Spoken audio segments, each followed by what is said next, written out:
اللہ الرحمن الرحیم۔ السلام علیکم میں یوٹیوب فیملی، کیا حال ہے سب کے؟ امید کرتی ہوں کہ سب ٹھیک ٹھاک خیر و عافیت سے ہوں گے۔ اللہ پاک آپ سب کو خوش باش رکھے اور مجھے بھی اپنی دعاؤں میں لازمی یاد رکھا کریں۔ جیسا کہ روزانہ میں درود شریف کا واقعہ بتاتی ہوں، لیکن آج ایک اور واقعہ بتا رہی ہوں کہ یہ جو عرش ہے اس کی بناوٹ کیسی ہے اور اس کو اس ٹائم کس نے اٹھا کے رکھا ہوا ہے۔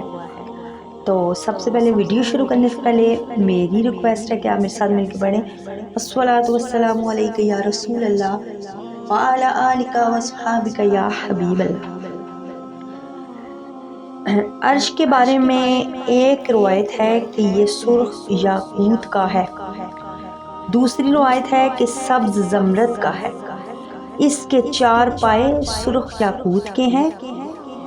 ایک روایت میں ہے کہ اللہ تعالیٰ نے اسے اپنے نور سے پیدا فرمایا اور یہ جسمانی طور پر اللہ تعالیٰ کی سب سے بڑی مخلوق ہے۔ عرش کے 360 پائے ہیں، ہر پائے کی چوڑائی دنیا کی چوڑائی سے 70,000 گنا ہے۔ سبحان اللہ۔ ہر 2 پاؤں کے درمیان 60,000 صحرا ہیں، ہر صحرا میں 60,000 جہان ہیں اور ہر جہان جنس انس کے برابر ہے۔ سبحان اللہ۔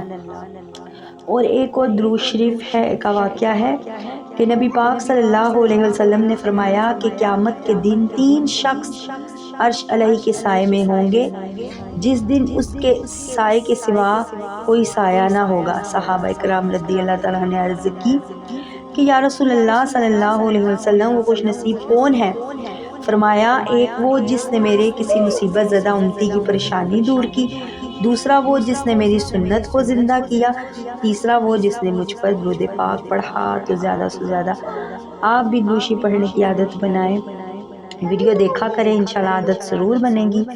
کل زندگی رہی تو ایک اور نئی ویڈیو کے ساتھ آؤں گی۔